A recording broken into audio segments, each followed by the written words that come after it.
Hello, and welcome to the show. It is August 17th, 2025. This is Skeptic Generation. I'm Eric Murphy, and we need to talk. Joining me today is our co-host, Atticus. Let's bring Atticus in here. Hey! Hello. How's it going? Pretty well. I'm enjoying the weather. We finally got a little break in the sunshine, and we get our doom and gloom back for a little bit. I'm so happy. Same. It was too hot. It was. So I don't know if I told you, I was gone last week. We did not do a show. I did notice that. Yeah. I had a funeral to go to. It was beautiful. I was so happy to see family. But I'm also happy to be back. I know that we usually do some really intense topics, and I got a fun one for today. We talked about this last night. The episode's called Pack Your Packers, because we're talking about dildos. We are. Specifically, ones that are getting tossed onto the basketball courts at WNBA games. Yeah. Have you looked into this or heard about this at all? I've seen a couple, blurbs about it on, Blue Sky as I've been scrolling, but I'm not really keyed into a whole lot of the sports world. I see it and I went, and then I kept scrolling. But that's been my entire association with it. So from what I understand, and I'd be happy to be proven wrong, actually, let me put the phone number up there so that people who want to call in and prove me wrong can. It's 412-SKEPGEN. That's 412-753-7436. Or you can go to tiny.cc/SKEPGEN. That's tiny.cc/SKEPGEN. Our call screener's on the line, ready to talk to you. And, wrong screen. Let's bring Atticus back. There we go. Sorry about that. No, you're fine. Yeah, so from what I got from it is it's displeasure, I guess. I haven't gotten news that it's any other specific drama as much as just dislike of WNBA games. But how much do you need to dislike a thing to go and buy tickets, drive there, park in sports, arena parking, go inside, go through the metal detectors, sit down, so that you can pull out a dildo and toss it. It's so extra. I'm a little shocked at the planning that is involved, because for those who typically do the serial sexual harassment of women, they're not really planners, at least not in my experience. So the amount of coordination is honestly a little bit admirable from a group that is that notoriously bad at pre-planning. Right. And I apparently, through investigation, people have found that it was tech bros who were doing it, I think is what people were tossing around. I don't know if that's true or not, but that's what I've heard. And yeah,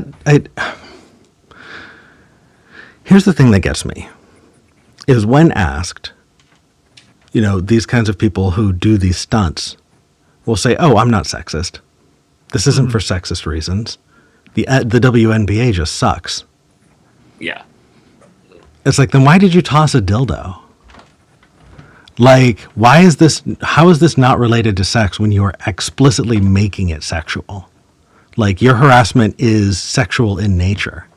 Yeah, if it was about them sucking, I would assume maybe, tomatoes, a third place ribbon, I don't know, something that says loser. I'm not sure exactly how the dildo comes into it, unless those throwing the dildo thinks, hey, the people who receive this particular shaped object are losers.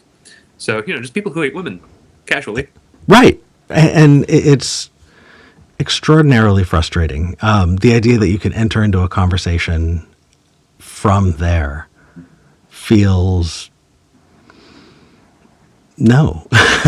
No. See, normally I try to start conversation with when that type of animosity or vitriol is what is stemming or starting the conversation.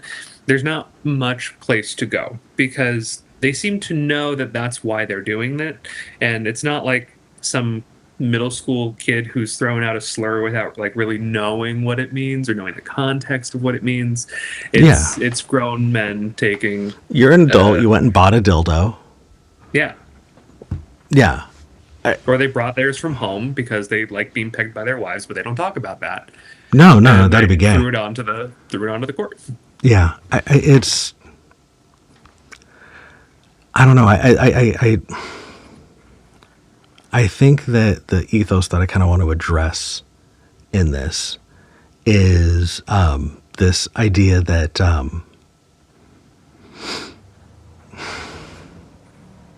how do I describe it? It's so difficult to put into words. It feels like this kind of narrative that you see, this kind of fascistic alt-right, playbook happening, where we're going to play with words and we're going to gaslight you into pretending that we didn't do what we just did. I'm going to say something really, really shitty, and if you call me out on it, I was just joking. Fucking calm down, you snowflake. Like, you were not joking, dude. Or I'm going to sexually harass these people, and then you call them out on it, and it's just a joke. It has nothing to do with sexuality. It has everything to do with whether or not I think they're good or entertaining at sports. It's actually, you bring that up, and it makes me think of another thing that I've been seeing. People on the right specifically have this thing where they're rather good at exploiting the loopholes in our electoral system, because our electoral system notoriously favors the minority of like political opinions. So they have a leg up and an easier time getting the majority and control of the government because of those systems. So they may have control of the government, but they absolutely do not have control of the culture. And liberals have control of the culture, but notoriously have a very difficult time. So they have the opposite problems, is what I'm trying to say. And what I've been seeing is that people on the right want so desperately to be part of the cultural conversation, and they just simply cannot do it, to the point where they are now starting to be like, oh, it's a joke, just to try to shift things over to the right. Alan Dershowitz famously went to a farmer's market and was not served at the farmer's market, and then he's now suing someone for refusing to serve him because they didn't like his political opinions, and that's okay. You're not forced to serve anybody you don't want to for whatever reason. Yeah. But it's really funny that they're at the point where no, you can't not like me, here's a lawsuit, or no, you can't not like the fact that I sexually harassed athletes that are far and away above anything that I could ever accomplish. No, it was a joke. I'm going to take my dildo and go home. Well, I mean, it's gotten so much so to the point that you have, I don't even know what's funny about it. I tried watching, have you seen, what is it, Mr. Bertram? I have not heard. No, it is a cartoon show that is put on by Adam Carolla, and it is so Big Joel did a really, really good kind of breakdown of it. It's just this weird anti-woke, really deeply unfunny cartoon. When I was still on Twitter, I was getting ads for it. I do remember that. Yeah, okay, I did see a couple ads for it. Yeah, it's bad. How it's is it? Fun. Yeah, how is it funny? I don't understand. But that's a matter of taste.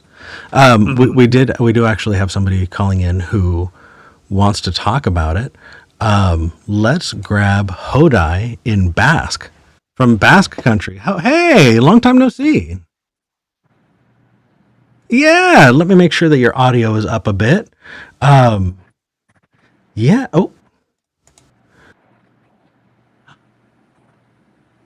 Oh my. So hold on just a second. You cannot be heard. We did not have that testing properly. Ooh. You should be heard now. Atticus, can you? Oh, there you go. Hodai? Yeah? Okay. Am I audible? Yep, you're good. All right. What's up? Awesome. Again, long time no speak. And let's just jump into the topic of today. Yeah. The WNBA dildo situation is completely beyond my mind. It is so beyond the pale, as the call screener said. I said we've crossed the Rubicon weeks ago, and he responded with the Lubicon, which I hated it. I just hate it. It's probably the best joke I've heard all week, and they still hated it. It's unfortunate. So it turns out, as per news reporting, I believe BBC and USA Today and even New York Times have covered it. there seems to be a green dildo coin, which is a meme coin, which turns out coincided in drop with people throwing green dildos at WNBA games. So the reason for it happening is partly capitalism. So you think this was like a viral marketing stunt by people who are trying to hawk meme coins? It does seem to be. There was an account on Twitter, I believe, saying, "Oh, Dildo Warrior practicing his throw," and then it was related to the crypto coin. Like it was already like talking about it beforehand, and the coin just dropped, coinciding with the toys being thrown. So it does seem like it's a campaign, which is even sadder. Well, I mean, than someone just being a bad person. Yeah, it's how why would you? I don't understand. I truly don't understand. I know, me neither. Okay, but it turns out so it's a way to generate a small blip in the value of a coin, and then selling it and netting a massive profit. So these people have probably gained 6 figures on this. You know what? There's kind of a cosmic beauty there, honestly, now that I think about it. Because the only people who bought it are people who hate the WNBA and thought that it was really funny to buy dildos. And so if they sunk their money and then had their money robbed, but got robbed, because somebody rugged the meme coin that they bought into, it's just like, oh, you hate the WNBA. Yeah, you're so into it that you sunk your money into a thing and it's gone. That is kind of there's a cosmic irony to it. Now that you bring it up, that is true. Yeah. But the fact that we've reached a point in humanity where, oh, I'm gonna make some money, I'll throw a green dildo to the court of the WNBA, is two sentences that 2 years ago would be completely unrelated, and now there is a line in crypto. Like, I work in the tech space. I talk to crypto people semi-regularly. It still baffles me. I still don't understand this, like, why? I don't know. Is this the advent of hate coin? Like, are we going to start seeing that it's no longer about the memes and funny, but now we're just going to start seeing more and more people trying to build up, Bitcoin type, Rage bait. Yeah, just off of rage bait. Rage bait. I mean, I hope not. If because this it's really annoying. a few years ago. Oh, sorry. Go ahead. No, you're totally fine. I was just saying that rage bait crypto sounds awful in a very unique and dystopian way. Yeah. Look, if this would have happened, if crypto was around in 1999, we would have had a Columbine coin. This is You're the right. level of stupid that we're reaching right now. I think We're you're correct, and that makes me monetizing really it. sad. Oh God, that hit deep. I got so into talking to you, I didn't even start to do your lower third. That is embarrassing. I am so It is sorry. fine. I am not- We talk every once in a while. For once, it's a good one. I do have a bit of news. I will no longer be in the Basque Country in a couple of weeks. I'm moving to Greece. Oh, nice. So Okay. fantastic cool. weather, good friends, and I'm going to have a massive increase in quality of life. So Yes, but you're going to have a decrease in quality of cheese. that is true. But feta is also delicious. So Feta is delicious. know, True. I'll keep it. I will be bringing a lot of cheese. Good. Don't worry about it. Good. That is correct. Packing cheese and the flight. But yeah, so I'd like to hear a bit of your opinions on how we're sort of we went from a culture like and being Basque and having visited the U.S. like total of 30 days in my life. Mm-hmm. Still, like globalization, culturally, we're all kind of American to a point. We've gone from that sort of, oh, this is nothing, to an outrage culture, to monetizing that outrage culture. Where does this go next? Right? I mean, when you put it like that,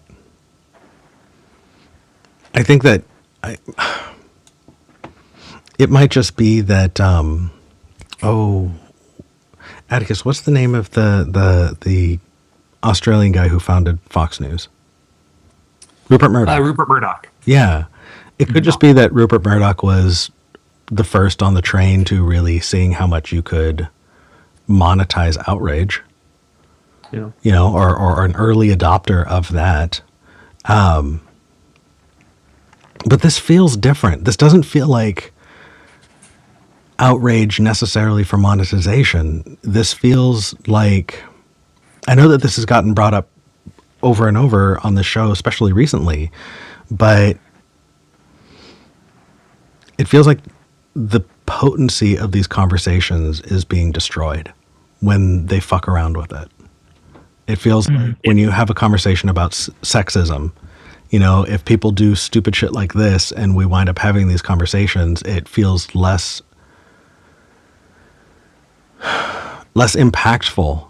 And it feels like it takes away from the importance of talking about sexism. And I don't even know if that's, I don't even know if it's targeted or if it's just the effect of having people like that. Atticus, what do you think? I think that's a really great question. It's like a chicken and egg thing, right? I think the problem that we're running into is that, at least in this particular country, in this particular culture, we have only existed in this saturated of a media landscape with like good faith arguments, mostly. Not all the time, obviously, for the last like 40 years, but mostly good faith conversations of people just genuinely believing, hey, I'm not sure the pay gap is that wide because, like, I think there's something to be said about, like, women taking more time off. I don't believe that. But, like, it seems to be, like, a genuine good faith thing for some people making that argument. And what we've run into since 2016 is that the good faith is not there. They're just purposely not arguing in good faith anymore because it's genuinely what they believe. Systems and institutions require two people to have the same general goal, and the general goal being the betterment of people. So when one party actually, or one side of things, starts to engage in the fact and openly admit that, hey, no, our goal is not the betterment of people, our goal is the betterment of us, you start to see things start to break down, and you start to see profit incentive drive anything and everything. At least that's my opinion. I agree, but on the other hand, I also see a lot of people that think that betterment of us being that top 1%, is betterment for them being like working class people, which I completely disagree with. But these are the kind of people that believe trickle down economics works, right? Which, you know, money gets hoarded, economic inequality just shoots through the roof, and we're all poor at the end of the day, all being like 95% of the population in first world countries. Like, I'm not even countering third world. Like, if we're going with the poorer countries, it's 99 and quadruple zeros % of the population just gets lower and lower and lower into the hole. And it's incredible that a certain subset of the population who are disproportionately impacted by this, like people that are going to lose Medicare, people that are going to lose Social Security coverage, people that are going to lose all sorts of things that they require to live, have actively voted against their own interests because brown people, because trans, because the media, like they can't even, most of the time I find the problem is they can't even articulate a full proper set of reasons, and they just go with a vibe of, yeah, but I mean, if I give more money to reach people, there will be more jobs. I think what I've seen with people with that type of mindset, I don't mean to make a blanket statement, but largely what I've seen is that people identify more with rich people than they do with themselves. People fail to understand that the difference between a millionaire and yourself and a billionaire is about $1 billion. Like, Yeah. like it's a lot of money, and people fail to realize how much money is being hoarded because humans are really bad at comprehending how big that amount of money is. So with like social media and the algorithms pushing rage bait content and kind of what is it, rich people porn of like, hey, I'm gonna get a Bentley, or there's a hot lady walking through a house clad in glass and millennial gray. Like they're like, oh, I could do that because it's a scourge. The whole world is a scourge, and we're all living in it. Yeah. Sorry, that was a little bleak. No. It's a temporarily embarrassed millionaire situation that so many people seem to believe. Yeah. And that's because people don't want to think poorly of their own aspirations. They don't want to take the second to step back and go, oh, hey, maybe there might be really awful implications to the things that I'm aspiring to. The number of CEOs that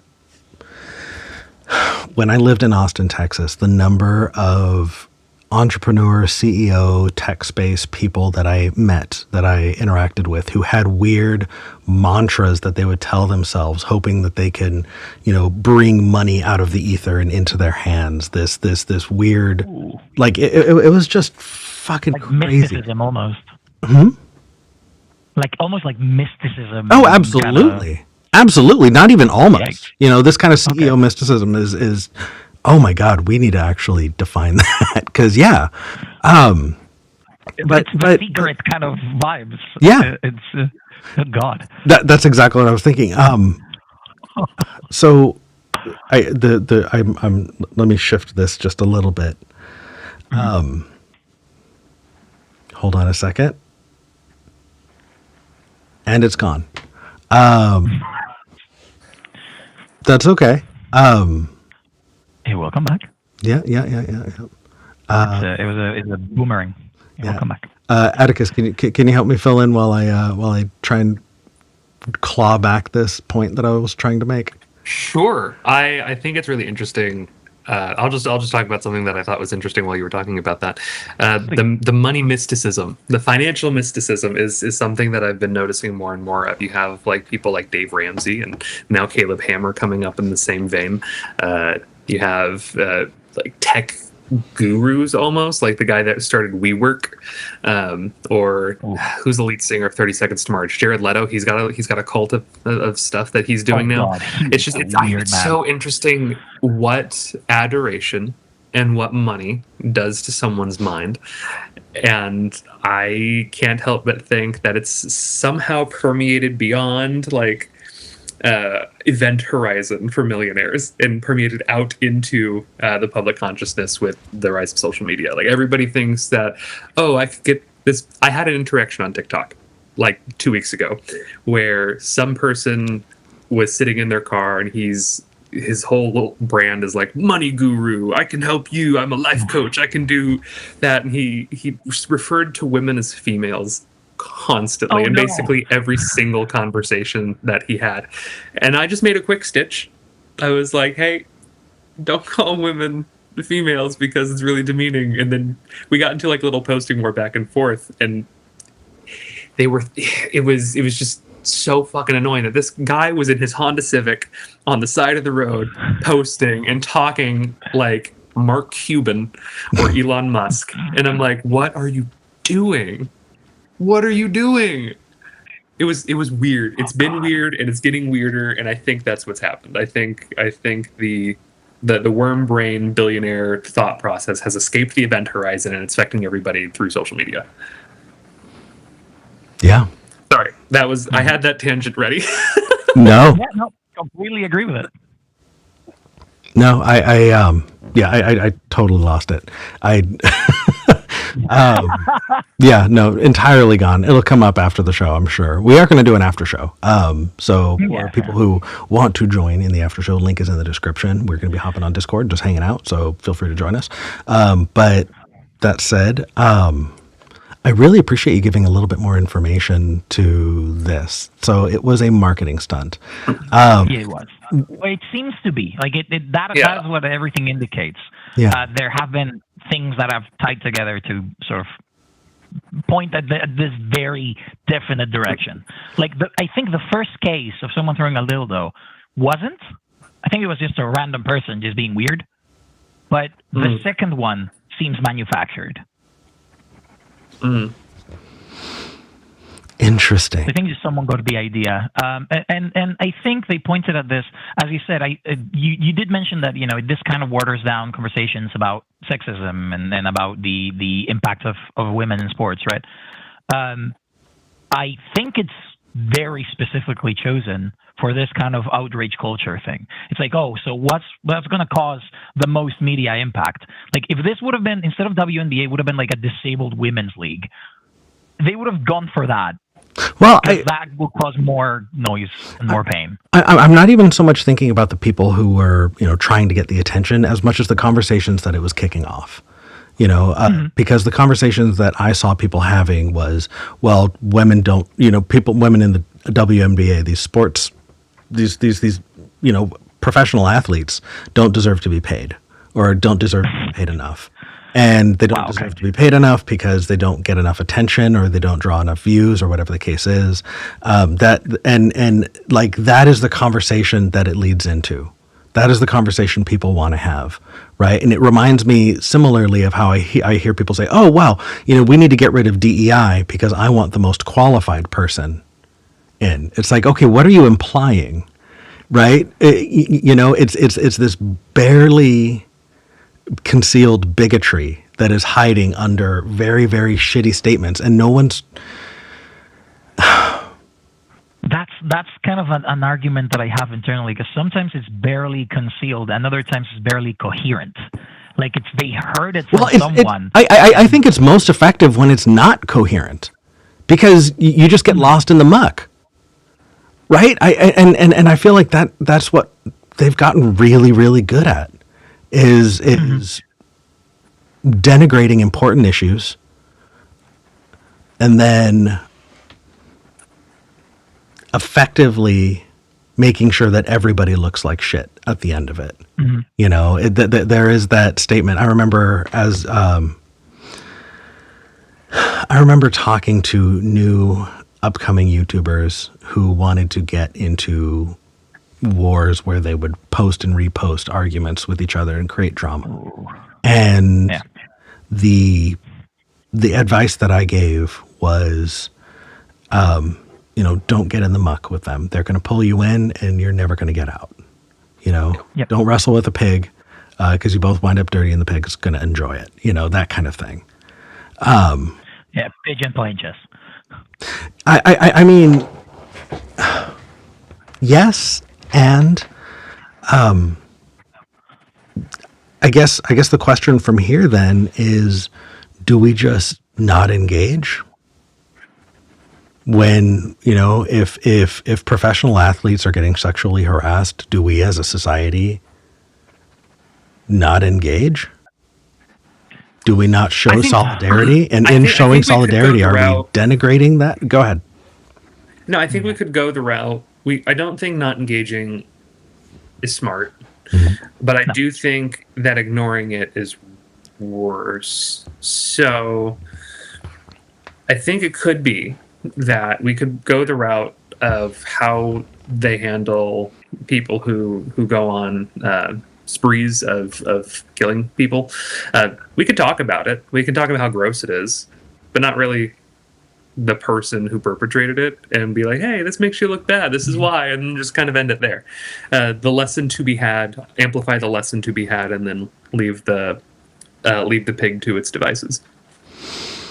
Yeah, it's engaging, kind of like you engage with a narcissist, the kind of like gray rock approach of like just give them enough so that they don't want to interact with you because you're not responding with a huge emotional situation, but you're still addressing the problem.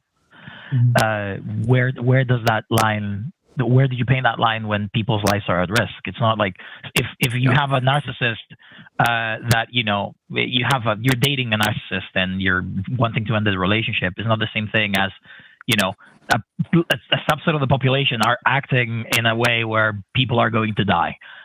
Like finding a middle ground there. It's like, the typical thing that some people say is like, yeah, you can't find the middle ground with racism. It's like one side says, let's kill black people. The other side says, let's not kill black people. And then, you're in the middle like, oh, let's just kill some. No, like that's a choice.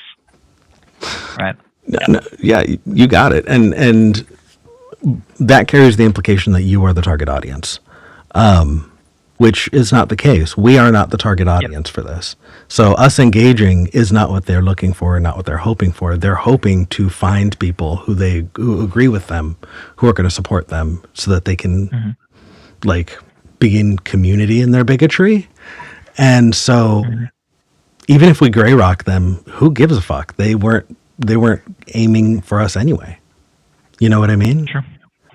I don't know. I think it's just again there's the irony of the fact that like the alt-right has gotten in bed with these scam artists so deeply that when they build community, it's only so that they can get robbed by each other. So I guess I'm okay with that. Some people want the blockchain to be able to free the markets and make sure that bank-to-bank transfers are instantaneous. Other people want to use the blockchain to promote green dildos and harass athletes. There are two different audiences for technology: fascists and normal people. I work in tech. I understand the value of the blockchain. I understand that it's a super cool invention. It's something that could have been world changing, and it has been co-opted into a money making thing again, as most things are, which is so sad.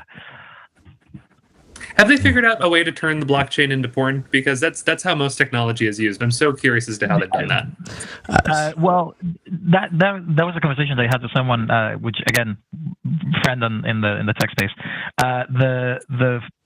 The first adopters for every good new technology on the internet are porn companies, right? Yeah. So the first Pornhub started accepting Bitcoin very, very early. That makes me sad. It's terrifying, but it's an indicator of a technology. Which is again, we live in crazy times. But yeah, I thank you for your time, Eric. Thank you very much for your time as well, Atticus. Yeah. And yeah, we have to keep these conversations going because gray rocking does not work. People are going to be hurt, and if these conversations don't happen, if we shut up, those people get forgotten, and that's when they're hurt. Yep. Agreed. Hey, Hodai, thank you for calling in. Very succinct. There you go. Have a safe move. I hope. I mean, I read the title of Pack Your Packer, and I am in the middle of packing my bags. I'm leaving in 2 weeks. Let's go! Cheers. Hey, take care of yourself, all right? Take care, guys. Bye. See ya.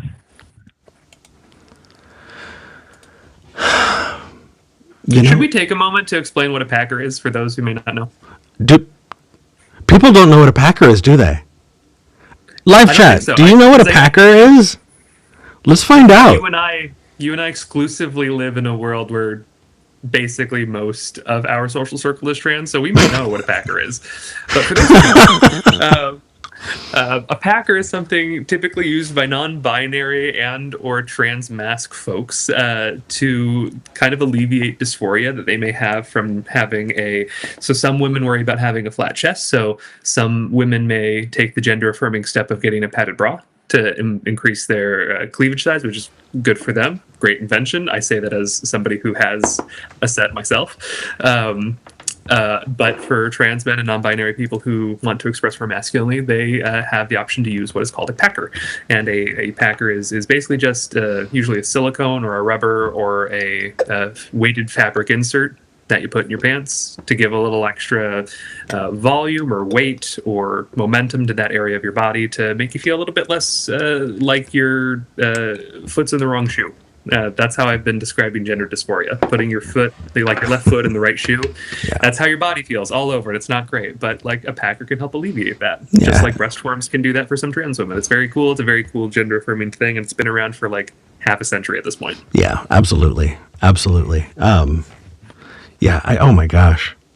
I didn't realize that. Yeah, no, people don't know what that is. Yeah. It's a flaccid dildo that you do not use sexually, but that you pack in your pants and Yeah, you can have a bulge. It's a great tool. That it is. Packing your packer was referencing dildos that are getting thrown out. So yeah, good call. Very good call. Who doesn't love some sex ed at 9 a.m. on a Sunday? I'm just taking a look at the comments. So somebody's asking, what is gray rock? Are we just so far up our own asses that we just expect everyone else to understand what we're talking about? Like, is our language and our sphere so niche that, because if that's the case, You and I in particular are terminally online, so I think that's a very high likelihood. Okay. Gray Rock, from what I understand, is basically just a venture capital group that exists to make the world worse. that's BlackRock.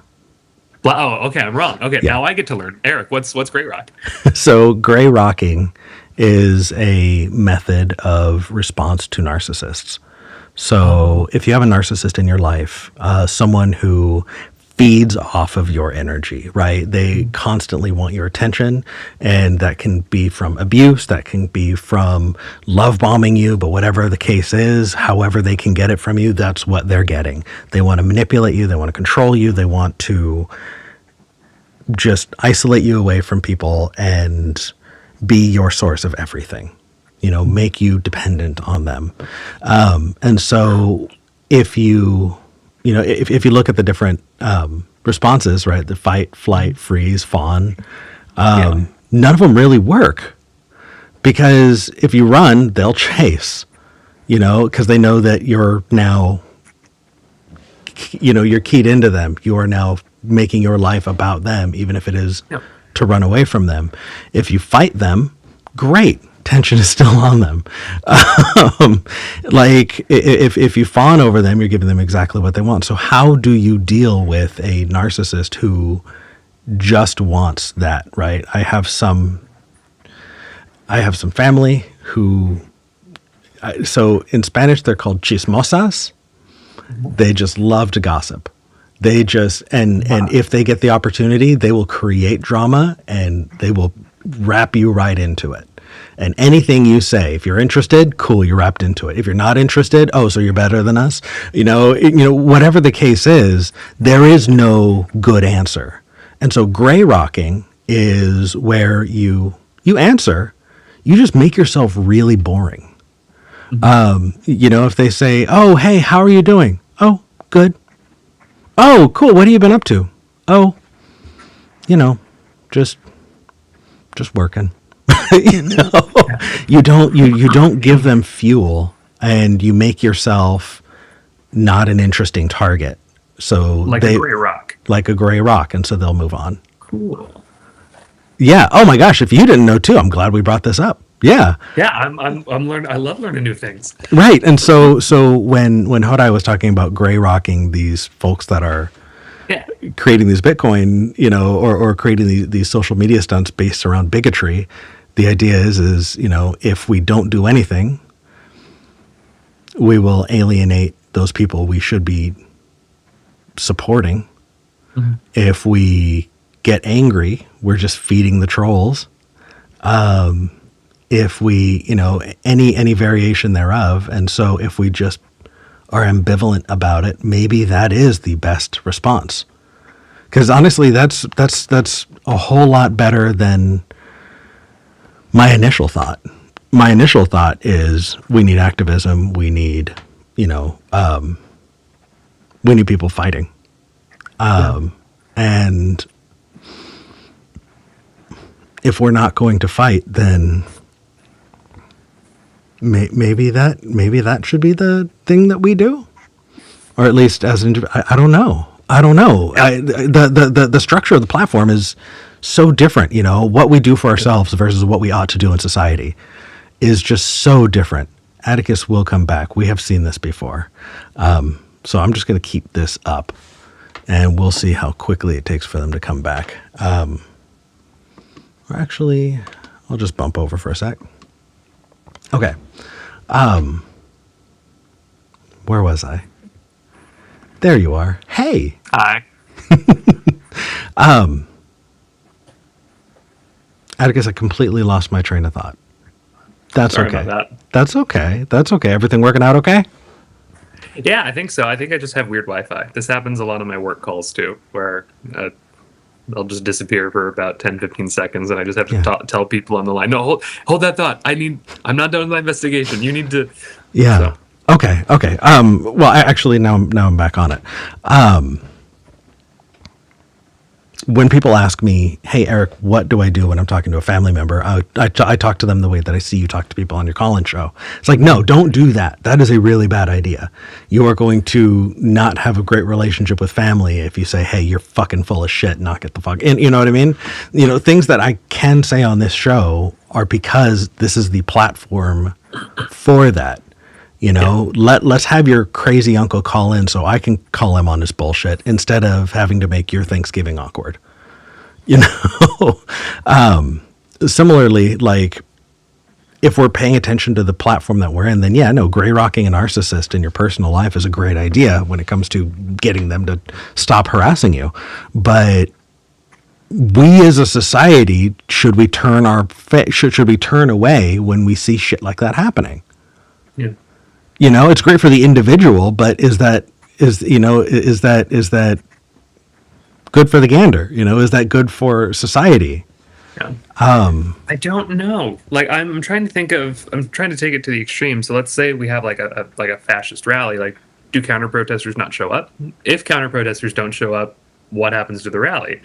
Like, I'm so curious as to how the real world dynamics of that work in terms of just mass scale. I don't think it's a bad idea. I think that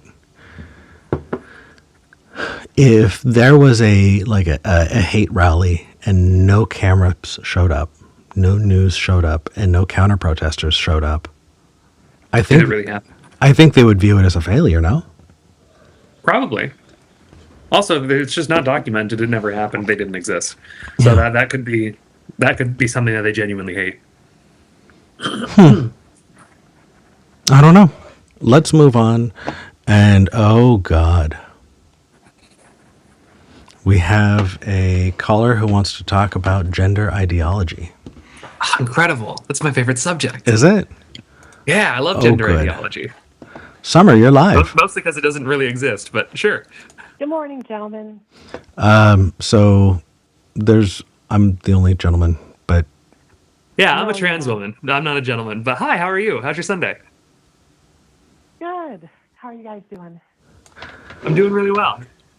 You're coming in a little quiet, but it's okay. I'm bumping your volume up right now. Let's see if we can get that fixed. I just have to remember that for the next caller. So you want to ask about my skepticism and gender ideology. So what is gender ideology? Yeah, so I've been kind of like really studying the culture of gender. And Eric, you and I have talked quite a while. Many times, last year. Yeah. And so I saw your guest on today, and that's why I called. So yeah, I don't understand why you can't be skeptical. Since your show is called Skeptical Generation? Sure. Why you can't be skeptical of people, men calling themselves women? Why can't you be? So hold on. What is gender ideology first? Let's define the thing that you want me to be skeptical of. Sure. So it's lying to the opposite sex that they are the opposite sex. Okay, so can you lie to the same sex that you're the opposite sex? Yeah, of course, but I'm not. But you want to force people to lie to men that they are women, and I'm just wondering why you can't be skeptical about that. Well, I'm trying to figure out the logistics. Oh, I want to force people to lie to men that they're women. So you think that I want to force people to be trans? no, no, no, no. Well, You want to force people to use language like cis and trans and calling a man a woman when they're obviously not. yeah. So do Hey, you? Summer, I'm gonna jump in real quick. Yeah. Summer, how old is the word cis? I'm just curious. Do you know? I don't care. I don't really care. I don't care Well, about I do. Hold on, I do. your So arguments. I care about why you want to do those no, we're things. gonna stick on this point. Nope, sorry, Summer. I know you don't care, but it's very important for this conversation. How old, how old do you think the word cis is? I don't care. I know you don't care, but we're gonna have this conversation, or you're not gonna or we're just not gonna have it. So, how old is the word cis? But I don't care. That's the thing. I But don't I'm care gonna how keep old it is. repeating myself, Summer, because this is a really important point. How old is the word cis? You can say you don't care. I get that. Don't repeat yourself. I just want you to take a guess. This is a two-way conversation. Let's have a I'm two-way not going to conversation. answer something I don't know. Then just say I don't know. Yeah, I that's don't fine. know. I don't know. I don't know lots of things. It but I doesn't say I matter don't know. about the word. It doesn't matter about the word. My eyes It can does. see Words what a matter. man is. I don't Especially in need a today's definition. society, words matter. So the answer to your question is that No, the word words don't cis matter. is actually older than the country that you're in yourself. The word cis Words is don't like matter. a couple thousand. Biology I'm not matters. gonna let you interrupt me, Summer. So we're gonna just Okay, have a all right. conversation.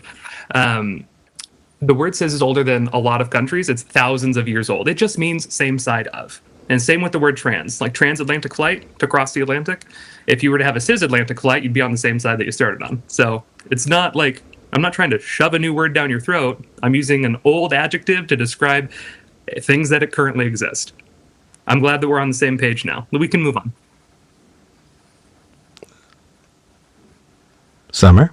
Okay. Yeah, I'm here. Okay. So, Atticus just brought up to you that the words that you're complaining about are words that exist in the English language and have for a long time. Do you have a problem when people use trans when they say transatlantic flight? No, not at all. But when they try to force me to say she when I'm talking to a man, that's a problem. That goes against, Summer, what is that goes a man? against what I believe. Well, that's a good question, Atticus. You want to ask again? What is a man, Summer?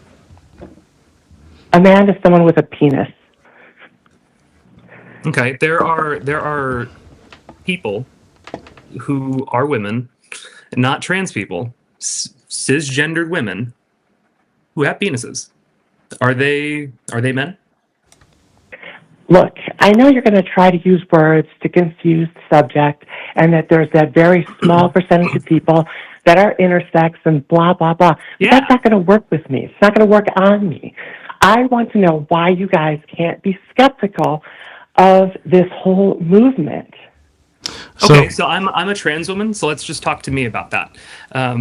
What is there to be skeptical about with me? Because skepticism is usually a protection thing. I'm all for being skeptic. I'm on the show.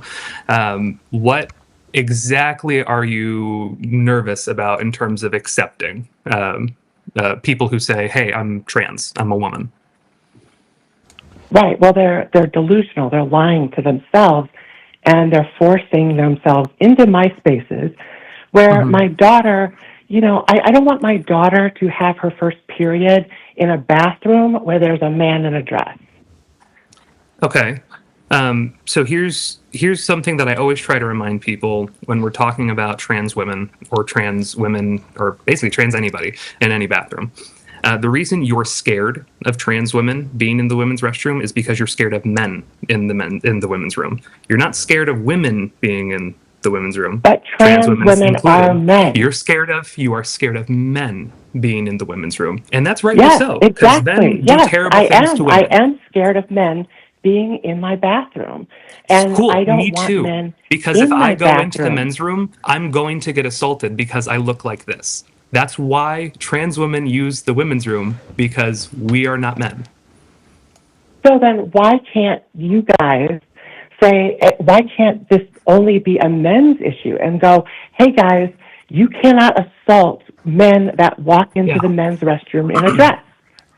I agree. It is a man's issue. How's that been going for women the last 200 years? Have you guys made any progress on it? Because if you guys have, we would love to know. You haven't. Well, You haven't made any progress on it because men still commit 90% of assaults if it's a against men's other issue, people. why involve women? Repeat that one more time. I said, if it's a men's issue, why involve women? Why ask us to solve your problems? Because we're women. No, you're not. Yeah, I am. I know it really you're pisses not. you off, but I am. So let's since we seem to be operating under two different definitions, we'll go with the classic. What is a woman? Yeah, that's easy. An adult human female. And you know what a woman is. Your mother is a woman. Okay, the person who gave birth to you is a woman. Adult human female. I'm cool with working with that definition. Are you cool that your mother is a woman? If you ask Are you cool that biologist, you came from a woman? Summer, hi. If you ask a biologist what a woman is, they're going to give you not that definition. If you ask a sociologist what a woman is, they're also going to give you not that definition. So if we ask the experts in the field what a woman is, they're going to disagree with you if you say adult human female. Because they understand and they know that gender and sex are not the same thing. So if they know that, is that enough for you to know that? Okay, so yes, I understand that there is a difference between gender and sex, okay? Yeah. So, but however. So hold on. Wait, let me finish. So the way that the word woman is used as the same thing as female. So when I go to a bathroom, I don't see the word male, female on bathroom signs. I see the word man and woman, even though the word is synonymous with male and female. Correct? It can be, but it isn't always. It often doesn't. It's colloquial. I do just want to make sure. So when you say you know the difference between sex and gender, could you... I don't want to assume that I think you know what it is. So could you tell me what the difference is between sex and gender? Sure, Eric. So the difference is that, one, they say that gender is a social construct, and then sex is biology. Okay. So do you think that social constructs exist around gender? Do you think that's a thing? Right. Yeah, I get it, Eric. Well, like blue for boys, pink for girls, that kind of stuff. Like, do you think... No, yeah. Yeah. I agree that those are just, a girl doesn't have to like pink, a boy doesn't have to like blue. Mm-hmm. But my question going back is that why can't you be skeptical at all about the movement? Why can't you just say, hey, maybe can you possibly think that there is a possibility that you can push back on a man that says he's a woman? Is that a possibility for you? Sure. I know, because I don't believe in non-binary either. Yeah, but I know that you're indoctrinated. Okay. So I'm curious, is there a specific situation or a specific type of trans woman that you have in mind? Like when I get, I'm going to use this word colloquially. A lot of trans women use the word doll to describe themselves when they get all glammed up and they get really prettied up and they put on their best clothes with their best makeup and they look gorgeous. So are you concerned about someone who's dolled up going into the women's room who clearly very much looks like a woman and you wouldn't really know unless she spoke in a lower tone? Or are you worried about someone who doesn't, and this may be a new term for you, so I can elaborate if you need, who doesn't have passing privilege and goes into the women's room? No, I'm worried about men going into the bathroom because I do social media for some predator catchers on YouTube. And I recently discovered that there are tens of thousands of videos with millions of views of women using the bathroom in our stalls. And that concerned the hell out of me, that men are going into our bathrooms, uploading content to the internet for men to masturbate to while I use the bathroom. That scares the shit out of me. Hold on. I want to validate your fear because that does sound scary as hell. It does sound scary. It has nothing to do with trans women, but it is scary as hell, and I think you are right to feel that way. Thank you. Yeah, you're human person that goes to you're using the bathroom for the same reason trans women use the bathroom, to go piss. You're just trying to have a peaceful moment to yourself in the middle of like, oh, I might be grabbing groceries or doing a Target run, and you gotta piss. That's reasonable. You have no reason to not be upset knowing that kind of violence exists in the world. Yeah. If men were not allowed in our bathrooms and they could dress up as women, say they're women, and go in and upload those content, I mean, it's unreal. Hold on. Okay, hold on. Do you think that the fetish porn of using the restroom is all being filmed by trans women? No, I don't think all. I know that there are straight men, but hold on. Why would straight men go into the women's restroom? To do the same thing. Oh. But they're not allowed. It's almost no, like they are allowed. No, they're not. No, I just said anyone that says that they're trans are allowed to do that. So you're saying that it's all trans women that are filming fetish? No, I just said no. Okay, so if that's the case, then it's men. Hold on. I do just want to make a point here, right? So you understand that not trans women also will like do that, right? Yes. Okay. Are they allowed? Are they allowed what? Is a cis man, right, someone who appears to society as a man, allowed to go into a woman's restroom and film them? Not film, but they're allowed in. So, really? Because I think maybe as a social thing, if like, I don't know, they're cleaning the men's restroom, I could understand that, but oh, come on, Eric! You know that because of the gender ideology, that anyone that claims they are a woman is allowed into the bathroom. So a man can walk into a women's bathroom, say they're a woman, and put those cameras in there. Yeah, Summer, the point that I'm making is that predators are predators. And I understand that predators are predators. And you do too. You just admitted that. You just admitted you know that it's not trans women who are single-handedly holding up the scat porn industry. It's not only trans women that are doing that. It's all men that are doing that. Wait, all women are filming scat porn in the restroom? No. All men. All men are filming. I'm sorry to say, Summer, but I have never done that. I know that you haven't. Well, I don't know that you haven't. But I think she's saying that the problem is being perpetrated exclusively by men. Oh, okay. So if it's being perpetrated exclusively by men, I will set aside the women who like that too. But let's just set that aside. And no, there's no videos of men using the bathroom on the internet. Go and look. Summer, the internet is a scary place. I really would not say that.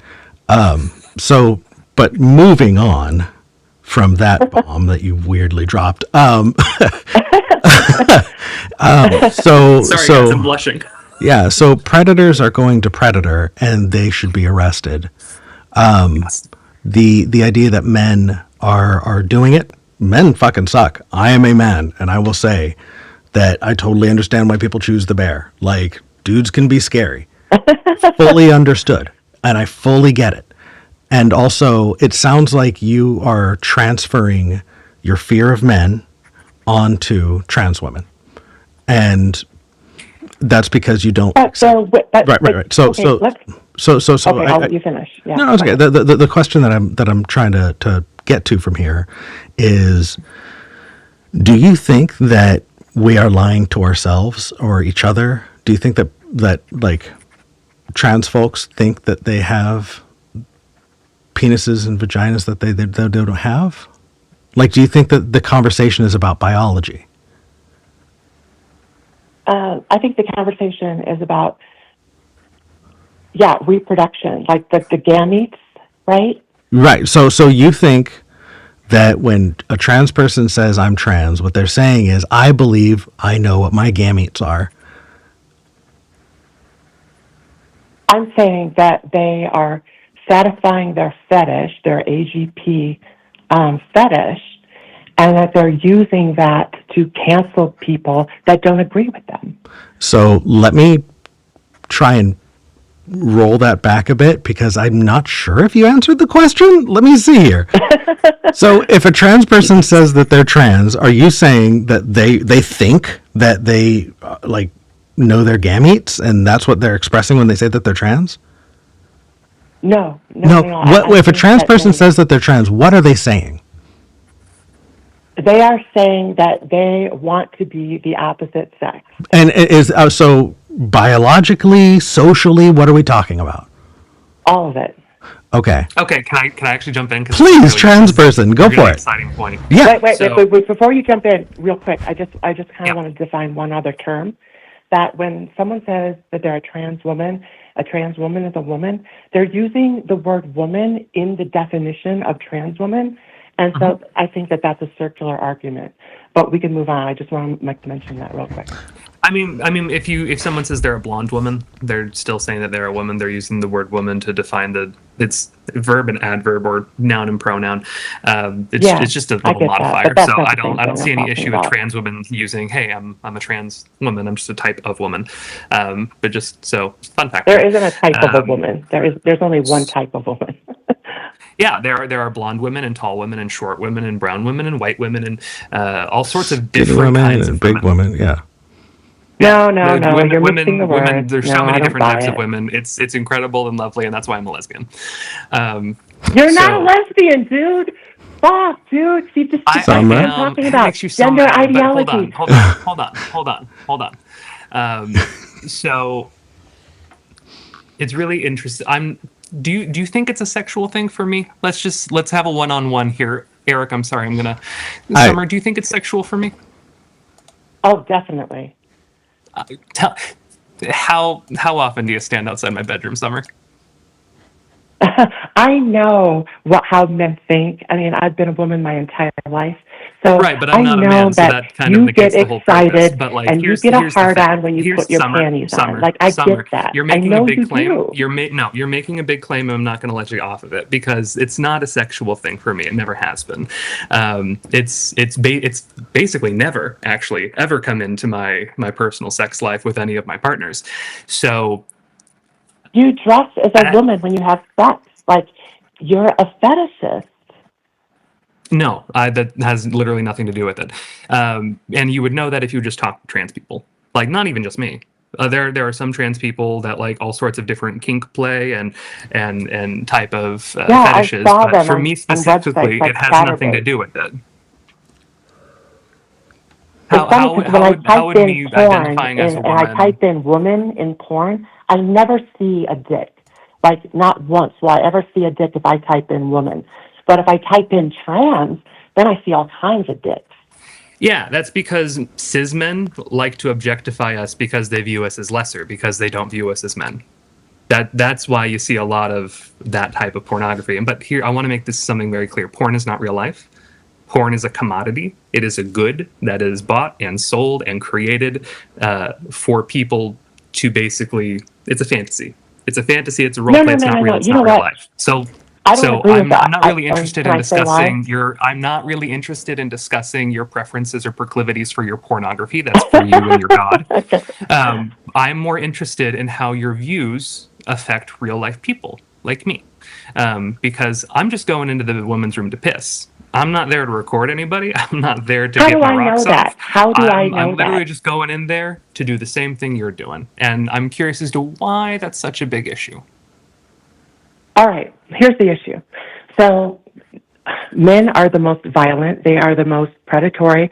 I mean, I've seen some of the predator catchers that I do. They've all got child porn on their phone. It's all men. 99% it's men. Yeah, they're really gross. 100%. That's why I'm glad I'm not one. The violence, right? So I don't want my daughter's 10. So when she starts to get her period, and I don't want a man in a dress or a man, at the department store wanting to fit my daughter with a bra. Like, I think that is disgusting behavior. Summer, that is a weird fetishistic like fantasy that you just laid out. Yeah. Why are you Yeah. fantasizing about that? That's a weird thing. So hold on. I'm not gonna explain- fantasizing about no, it. no, It's Summer, I'm gonna reality. help you I out. Summer, I'm see gonna it help you. on Summer, I'm gonna television help you. every day. One second. I'm It's going in to the help you. news. 1 second. Hold on, Summer. I'm going to help you. I promise. Eric, what she's referring to is there was something in the news about there was a trans woman who was in like at a department store, and a woman and her daughter were shopping for bras. This person was not in the Oh, I heard about this. what was not going to be the one fitting them for bras went, "Hey, can I help you?" And this woman saw a trans person, freaked out, and then reported it to the news, and that's what the article Summer is referring to. So that's what Summer's referring to. Summer, I don't know how to explain to you that it's not sexual, because it sounds like you're making it sexual. And if you're not making it sexual, I'm so glad to hear that. But then stop kind of moving it back to being in the sexual realm, because I'm telling you, as a trans person, it has never once affected my sex life. It has never once come into play in my bedroom, my gender, or what you think it might be. So given those facts, what is happening? Like, I'm so confused why you think it's so sexual. Do you view yourself as a sex object? Because you're not. You're a human being. You're a person. Yeah. No, because you dress up as a woman when you're in bed with whoever it is in bed. That's a sexual fetish. I don't dress up as a woman when I have sex with people. I'm usually naked when I have sex with people. Right, but you identify as a woman. I do it as a person. I don't think there's a specific way that women Eric, is there a specific way that women have sex that is different? Like, they're just interacting with their partner, yes? As a bisexual man, I can tell you right now that people be peopling. Yeah, it seems to be. Are people be peopling, or is there a specific thing that you're supposed to do as a woman during sex, like that you have to do in order to qualify? Like, yeah, this is sex as a woman. Let me notch that up. Okay, yeah. I'll address that point. So, what I have seen is that I've talked to a lot of trans widows, right? Mm-hmm. My ex-husband left me for another man, and I told Eric about that, I think, the last time we talked. But what happens is that these men, they start at that fetish. They get married, they have kids, they make a promise they'll be with that wife forever. And then one day they go, "Hey, I want to dress up in your bra and panties while we have sex." And that's where it starts, right? Okay. Would it surprise you for you to know that the first time I wore a bra was after 6 months on hormone replacement therapy, when I actually needed to wear one? Would that shock you? You didn't need to wear a bra after 6 months of being on estrogen. Hey, I know Summer, I'm a B cup. Yes, I do. come on, you lie. I've spoken to actual, what do you call them? Surgeons, plastic surgeons. I've never had surgery, Summer. Yeah, I know. And they never get past an A cup. You're lying about how big your boobs are, dude. I'm not. I've gotten fitted by someone who works at a brassiere shop. I've got fitted by a professional bra fitter. After 6, I have really good genes. My mom, my sister, my grandma, they are all gifted, so to speak. But here's the thing: I don't want to get too in the weeds. Yeah, so either you accept the things that I'm saying, like I'm being an honest interlocutor here. And you can either accept the things that I'm saying as an honest interlocutor, or you can say that I'm lying. And if you say that I'm lying, then this conversation's over, because we can't interact if you don't assume that I am still just being straight with you, as straight as I could possibly be factually. Am I lying to you? Yes, you're lying that you're a woman. Okay.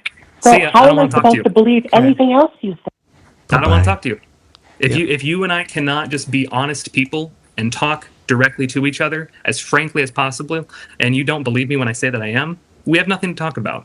I gave you so much patience on your last call, and you were in the after show on, I think, my first show. Way to make my co-host comfy, by the way. I gave you so much care. I gave you so much genuine kid gloves with what I was hearing from you, because I heard it was coming from a place of pain. But if you are too jaded to even interact honestly with other people, you're lost. So take some time, breathe, think about how you're interacting with the world, because if you're interacting with it in pure paranoia, it's going to be a long life, and it's going to be a really lonely life. So I love you, Summer. I do love you. You sound like a great person when you're not kind of being scared down the rabbit hole. So I really hope for the best for you. So yeah, I'm disappointed. I really wish that she hadn't done that. Yeah. To just say you're a liar, you're lying. Yeah. That I want to blame the algorithm. I do. Well, no. She's clearly yeah. clearly hurt. She's clearly scared, and she's hurt, and she's scared, and she has a daughter, and being a mom who's emotionally devastated. I get it. It's scary, but also she's not doing the work to try to heal herself through what she's gone through. No, and I didn't want to bring it up on the air, or at least not during the call, because it felt like it would maybe come off as writing her off. Yeah, and she shouldn't be written off. She has some fears but what she had shared in the after show, and now I feel comfortable saying because she said it on the air, is that her ex came out as trans, and it nuked their relationship. That the last time we had talked, I had said that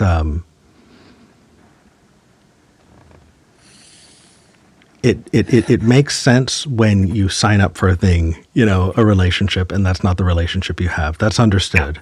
Communication in any relationship is incredibly important. And if she is hurt, it's entirely understood. But taking it out on the trans community is weird. And I didn't want to bring it up because I didn't want that to be the excuse to write her off. And I don't want it to be you're hurt, therefore you're upset. No, this is somebody who, on the arguments, on the facts of the matter, wants to have an intellectual conversation. And that means that we take all of the hurt and we set it aside. We put it on the shelf and go, you know what? We understand, we're humans, there's hurt, whatever the case is, but we're just going to deal with the facts. And if we did that, I think you and I are endlessly patient most of the time. Just look at the number of calls that John has had on this show. Infinite freaking patience. But when somebody says you're a liar, that's the reason why I banned Otangelo, who was a caller who consistently, until he said, no, you're lying to me, you don't actually believe that. There really is nowhere to go. I had so many things that I would have loved to have said. But... And there are good conversations to be had. There are conversations that she needs to have with trans people. But she has to come at it understanding that not everybody is trying to fool her. Not everybody is trying to lie to her. Her former spouse, whatever went down, is between her and them. I don't know. I don't care.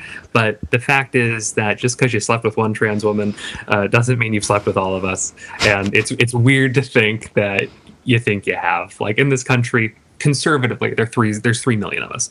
So and the other interesting thing is that it feels so weirdly targeted, because it's not about being transgender, because I never hear trans men getting brought up. Yeah, it's about trans women. Yeah, and exclusively. It is really, really weird. Yeah, no, I think I'm kind of glad that trans men don't get brought up, because I'm constantly I may be a lesbian, but that has an asterisk to it. You bringing that up, by the way, you know what you did. That was funny as hell. You know what you did on that. But yeah, I seriously, Atticus, did you need to flash the camera and get this entire channel kicked off of YouTube in order for her to be comfy? Are we really getting to the size of each other's genitals? What do I have to gain from lying about my cup size? I'm so confused. What am I monetized? This bra is brought to you by what's the chemical company? Whatever it is. Yeah. That's I was it's brought to you by Walmart. Thank you, Walmart, for sponsoring this trans bra, the woke agenda. But I don't shop at Walmart, guys. But it's so weird. What would I have to gain from lying? It's so strange. Yeah, it is. So we've got two callers on the line, one who wants to talk about gray rocking and the other wants to talk about the conversation we just had with Summer. Who do you want to talk Cool. to? Which one? Fresh in my mind, let's do the follow-up to the conversation with Summer. Person who's talking about gray rocking. I'm so curious to talk about that more because it's a new term I learned. Please hang on. All right, cool. Jay, hang on. Robin, you're on the air. Hey, I hope I can be heard loudly. You sound good. I believe so. Well, I'll check the live chat and make sure it's not too quiet, but thank you for calling in. What's on your mind? Well, I feel like Summer asked a question and never got an answer to it because her transphobia ushered her off of the call too quickly to get the answer. But there is an answer to the question that she asked. You can absolutely be skeptical of someone's gender. Like, I feel like people do that all the time. I feel like every single conversation that you have with a trans person, that trans person is used to people being skeptical. So she called in to ask, why can I not be skeptical?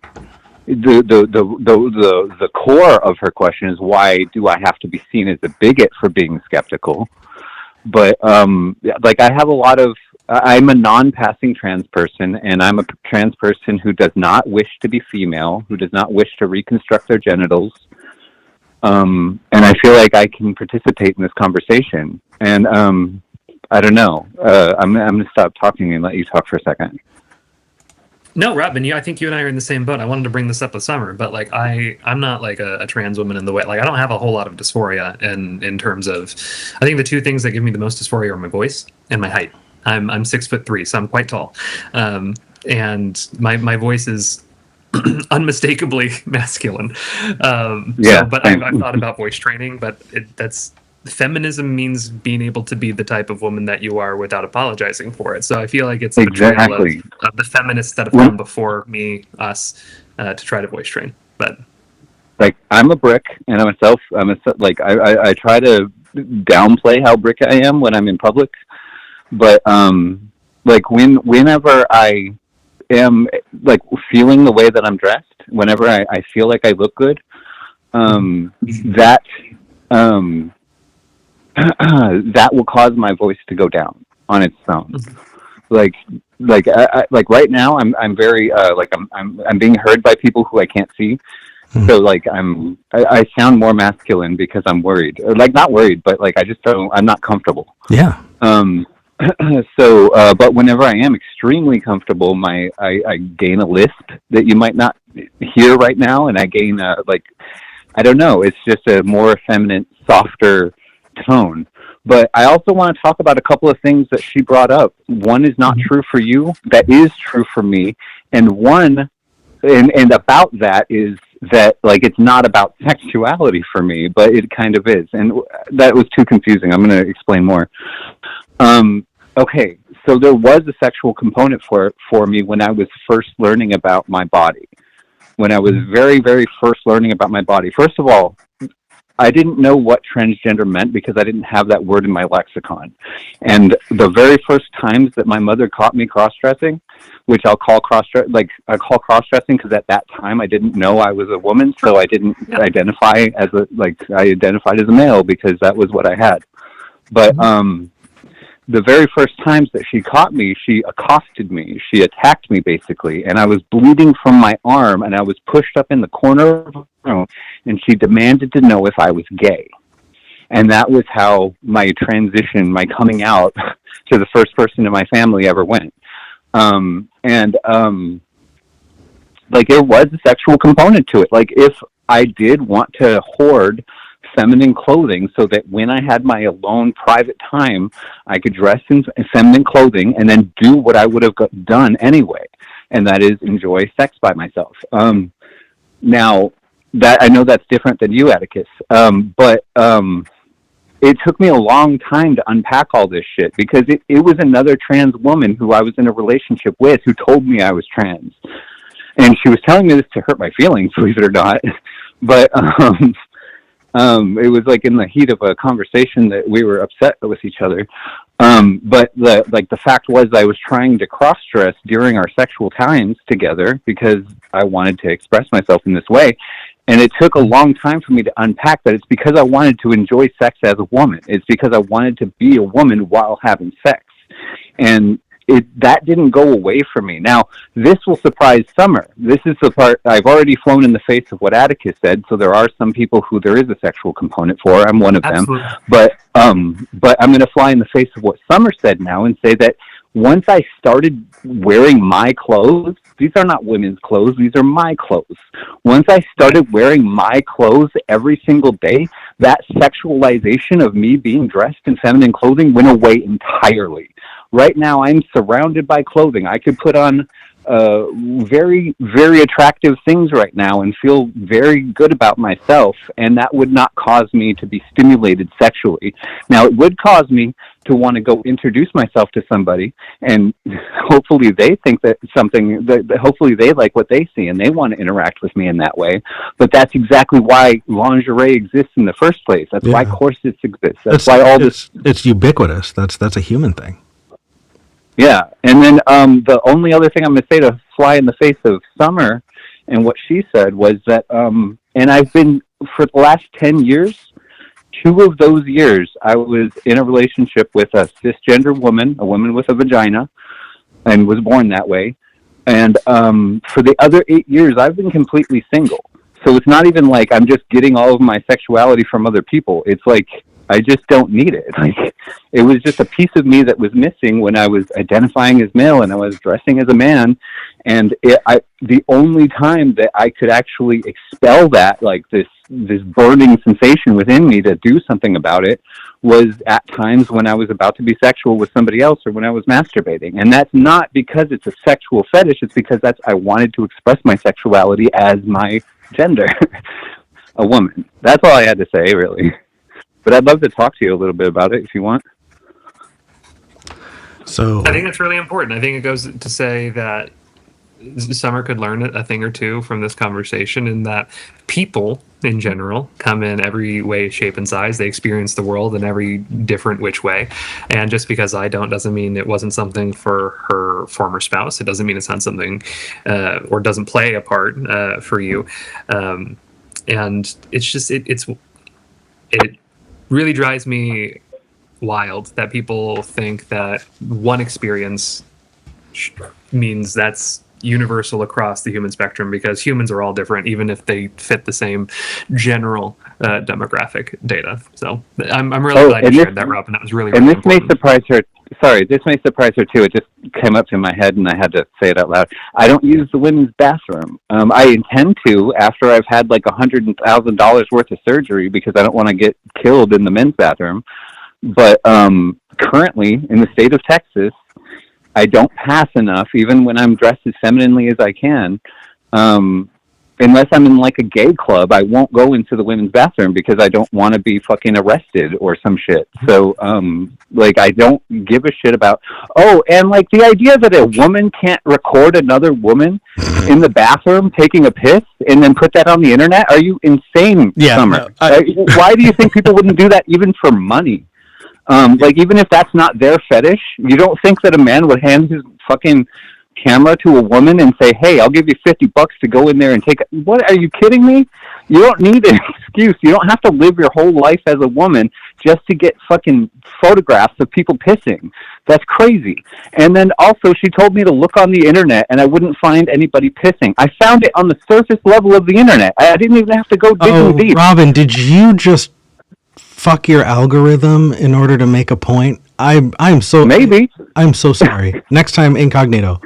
Yeah, well, yeah, I might have fucked my algorithm up. I don't know, but I didn't even have to leave the surface level of the internet to find footage of unwitting men being recorded in the bathroom taking pisses. Because as gross as it is, there's also men who are gay who are into that. So, like, yeah, you're gonna find images on the internet. And I get, like, that she was in a relationship with a man and he promised to be with her forever and she left him, and I fucking empathize with that. That sucks. I have told people forever. People have told me forever. And I took them at face value and I didn't leave them and they did leave me. That sucks. But that doesn't mean that you get to be a bigot. But if you want to fucking be skeptical about someone's gender, go ahead. Like, but if you do that out loud and people treat you like an asshole, welcome to society. Yeah. That was it. I'm sorry. I just had to go off because she fucking triggered me. No, she said a lot of triggering things, and I for any of the trans viewers that were watching, big breath all together. It's okay. I happen to like enjoy those conversations, and I know I'm like weird in that regard. I enjoy having combative conversations because I don't necessarily have the conversations to try to change the person's mind. That is a great benefit. So I try to do my best to, in terms of give people enough leeway to really try to seek that understanding. But I mostly do it because they are important to have. They are difficult to have, but they're so important to have. And the fact that I was able to have that conversation with Summer, even though some crazy things were said. You got it. I think it was really important, and it's a net good. So. Yeah. Well, it was nice meeting you, Atticus, and thanks for having me on again, Eric. Thank you, Robin. Thank you for sharing so much. Like you just gave a very honest, very open look into private, personal things in your life, and that's it's appreciated. And thank you for being here. Yeah, of course. Happy Thank you for what you do. With you, Robin. Take care. All right, bye. Oh, where do I even start? I think where I want to go from here is just to roll that into, let's talk about what you just did, Atticus, because that's why I wanted you on the show. The way you handle yourself, seeing you interact with people who disagree, the amount of empathy that you have, the heart that you have when you go into some of these things and you just kill them with kindness while also just dropping facts like it's going out of style is amazing. And for people who want to armchair quarterback, this, and they want to look and go, oh, well, you could have said this and you could have said that. When you're in the moment, you need to pick your battles. You need to find which thing you want to focus on, or else it's never going to go anywhere. It started to do that. And Atticus, you very, very clearly went, no, we're going down a single path here. Mm-hmm. And because of that, I think you were able to mine more than most other people would be able to. And I really appreciate that. I feel like I didn't answer a core question that Summer had. Mm-hmm. And I think that I would like to answer it. Sure. And that is, self-identification is a hell of a thing. How a person identifies themselves does not impact me. And because of that, I'm very selective over gatekeeping. Mm-hmm. And it is up to communities to define those communities and determine who is in and out of those communities, because they're the ones who do the primary gatekeeping. I, for a long time, didn't want to call myself Mexican because I was afraid that other Mexicans were going to say, you're not Mexican enough, It's actually really interesting you say that, because I didn't choose to start using the pronouns she, they, or she, her. They were given to me. Those were not. Well, you live in Portland. I was so scared of intruding in not only women's spaces, just trans women's spaces, because I don't have the most stereotypical trans woman experience. But the other trans women were like, yeah, you're okay.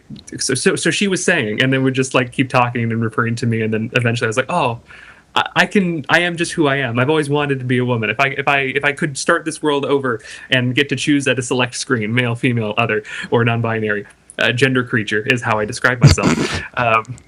I would choose a woman every single time, because who wouldn't want to be a woman? And that's I'm pretty good.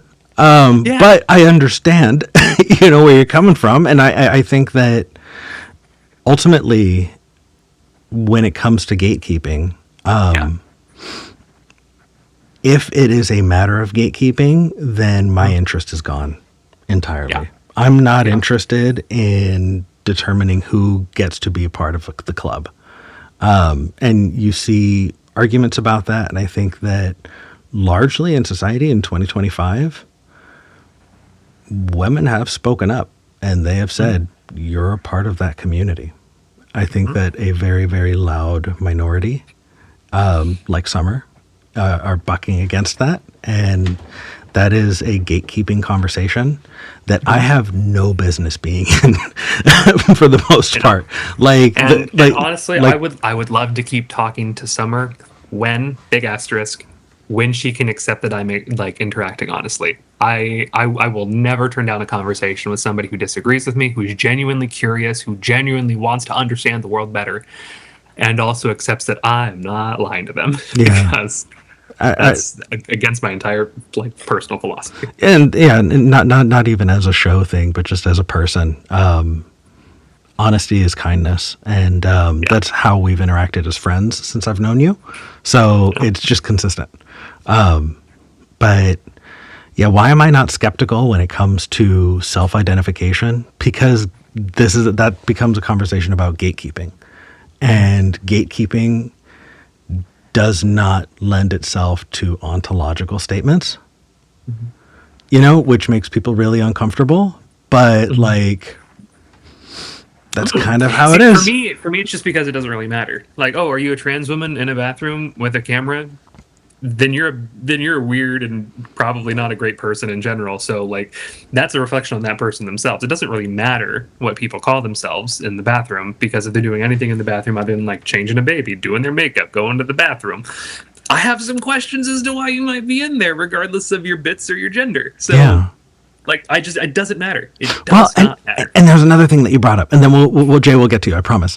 There's one more thing that you brought up at the beginning that did not get addressed at all, and it felt like in that whole picking which battle you're going to choose, it's not one of the battles that you picked, but you threw out what about passing people?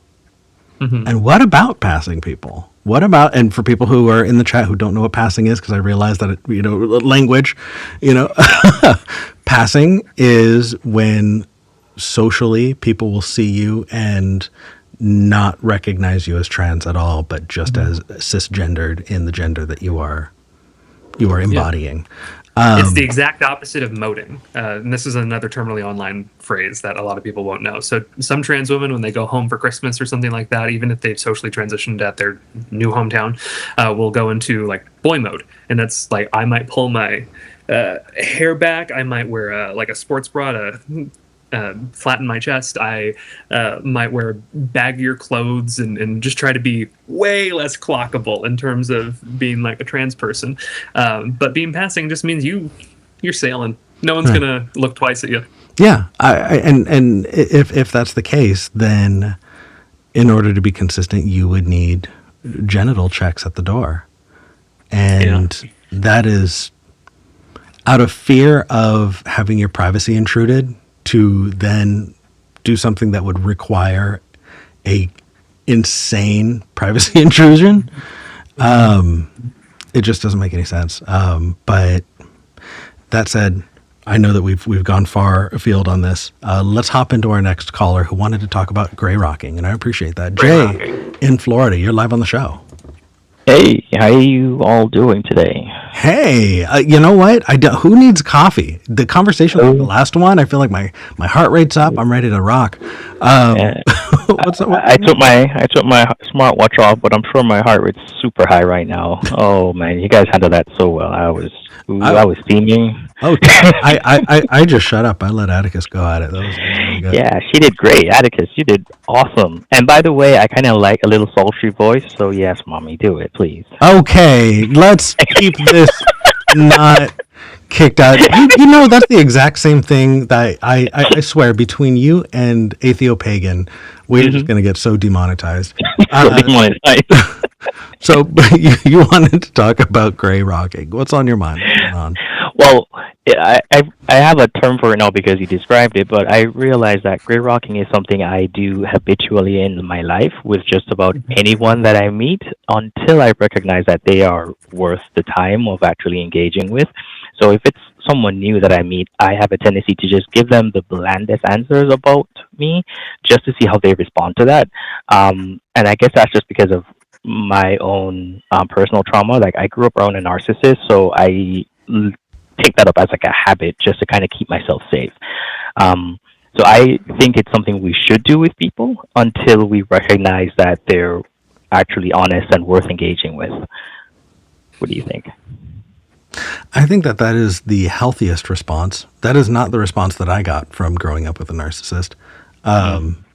It's also not the response. Not my parents. Neither of them are narcissists. They have their own issues, but it's not how I've gone into the world. And I had this conversation relatively recently, actually. Someone I was talking to was talking about how everybody kind of does not have the benefit of the doubt until proven to be deserving of it. And I go the exact opposite way. Everybody gets net zero. Everybody starts at zero, same general. I will be as kind to you as I can possibly be, as curious with you as I can possibly be, until you demonstrate anything to kind of give me some sort of substance to warrant otherwise. And that's apparently that's weird to a lot of people, apparently. I got some major pushback during that conversation. I think that opens you up to having really shitty people glom onto you, because that's what they're looking for. Yeah. Yeah. So like you definitely have to do a lot more pruning on, later on than Jay would, who's doing pruning up front. I'm so good at doing an Irish goodbye with people who prove not worthy of my time. Yeah. Like people have said to me, hey, I thought you were just so boring when I met you first. I'm like, oh, really? Why? And they're like, yeah, because you just answered the questions kind of generally. I'm like, yeah, because I didn't know you. I didn't know where you came from. I didn't know anything much about you. So that's just how I protect myself from people, because people can be weird. People be weird at times. So yeah. So now that I'm kind of reading more, hosting and producing at the same time is so difficult. I didn't get to read the entire note here, but it says that you think that gray rocking would be best as a default for everyone. Yeah. So what you were giving is the argument for that. By the way, Atticus had another internet go, and so Atticus just came back right now, but we lost her for a little bit. That said, let me bring you back. Hi, by the way. Hi, sorry about that. Hey, you're good. So Jay is really trying to make the case that gray rocking as a method of interaction, Jay thinks that we should do that to everyone, always, as a start. Just introduce yourself as someone really, really boring until you determine that they have that you want to include them in your life more. Right. That is not a bad strategy. It's just it's a strategy that I'm incapable of implementing. Yeah, someone who is autistic and ADHD, I can't mask like that anymore. I've lost practice ever since moving to Portland, where everybody's really chill, really accepting. They let you be yourself here. I can't mask the way I used to. I can't do that. and I have a deeply low self-esteem that I kind of make up for by ingratiating myself with the people around me. I want people to like me because that's how I remind myself that I'm likable. It's something I've been in therapy about for years, I promise. That said, the idea of gray rocking people up front is not something that I have the ability to get to yet. But yeah, why not?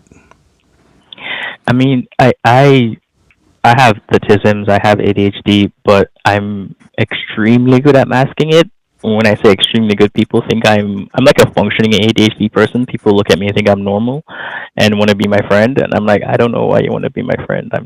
You don't know anything about me. Like, oh yeah, you're pretty cool. I'm like, no, you don't know. Let me not engage with you because you're not gonna understand. But I found communities like SKEPGEN and some other communities online that actually I am feeling very safe in, and I'm able to really express myself in those communities, and some people in real life as well. And they've seen a completely different side of me that they've spoken about. Like, yeah, I've seen that you're different around us than with this person. And I'm like, yeah, that's just because I like you as a person and you're involved in my life. This other person is just a random person I have to meet that I have to keep happy, because you have to keep humans generally happy around you or they won't necessarily engage with you. So it's kind of like I'm playing a game with them, And that's kind of how I turned my ADHD off, because it's just like an interesting game to see what is your response going to be like, and how am I going to like keep that at a level, kind of. So there was a someone in the live chat, Aunt Jer, says, sounds like Jay accidentally stumbled across a healthy coping mechanism for dealing with autistic parents. I like that. I like that. People don't deserve more of you than you decide to give them. That is a lesson that I did not learn until way later in life. I'm glad that you developed that earlier. Yeah, I mean, it's hard. It's not always easy to put that up. I will agree with that. But it's taking me quite a while, maybe 20, 30 years, to actually have this kind of succinct idea around it where I can easily engage with it. Because earlier in my life, in like my teens to early 20s, I kind of came off as off-putting, just not wanting to talk to anyone. And that was just me kind of figuring out where that level was. A bit later on, in maybe my 20s to early 30s, I figured out how to kind of like switch it on and off, where I could be kind of engaging, but I don't necessarily fully give them full access to me. So it takes a while to learn, for sure. Well, cheers. I think that I could be a student because I'm still learning it. I think I overdid it. And so I wound up pushing too many people away because I was like, I have the right. And, so everyone went to the edges. But I appreciate you calling in and kind of giving a little bit more detail on that. That's definitely not an approach either of us had. So it's good to share. I'm too tired. I'm too tired to self-regulate that heavily, so I kind of just go at it. Love it. Well, you're in the right place for it, Atticus. You were definitely in the right place. Jay, are we going to see you in the after show? Oh yeah, for sure. Awesome. Yeah, we'll catch you there. All right, later. See ya. For people who do want to join us in the after show, link is in the description. We'll be happy to see you there. I do want to start reading. I want to read super chats though. I think it's time for that. Let me move this over so I'm not craning my head. John Klein sent $10. Thank you, John, and says, "Let's pack your wallet." Instead of packing your packer. Sincerely appreciated. It's just going right back into the show. Thank you. Tomps412 sent $5. Thank you, Tomps. It says, so far the only term Summer has used correctly is predator. And, here we go. And even that, she's just been lumping trans women in for no reason. Yeah, that is weird. I don't know. Atlas Die sent $10. Thank you, Atlas, and says, Atticus, your patience is so admirable. I'm so sad that the convo with Summer went that way. I am non-binary in Utah, and I wish more people would have the conversation, but it feels like they are fearful. And then Atlas sent another $5 and says, I effing love you both. Thank you. Oh, and Robin's call, heart, warm fuzzies for all three of you. Thank you. That was really, really sweet. If you do have something you want to say and you want to make sure that we read it, you can always drop a super chat and that we read them at the end of every episode. If you like the show and you want to support us, please check out patreon.com/Skeptic Generation. That's patreon.com/Skeptic Generation. Every little bit goes right back into the show. And it's turned into a warm community that I just enjoy. And that's what I want right now. I love it. So thank you for being here. If you want to support the show and Patreon's not in the cards, totally understood. Hit the like button, hit subscribe if you haven't already. Hit the notification bell to be notified when we're going to be going live or putting out other videos. Atticus, where can people find you? Oh, you can. That's a great question. I don't know my own handles. On TikTok, I'm Atticus Things. It's just stuff that I find interesting. That's why it's called Atticus Things. On Blue Sky, I am Atticus Lynn, Lynn. It's so that's atticuslynn.bluesky.social. That's my two primary sources of social media. You can find me on any of those, TikTok or Blue Sky. Perfect. Atticus, thank you for joining. This was fun, right? It was a good show. I liked this one. Yeah. We'll just pick up in the after show. But until next time, I'm Eric Murphy. I'm Atticus Van Paris. This is Skeptic Generation. And I'm glad we had this talk.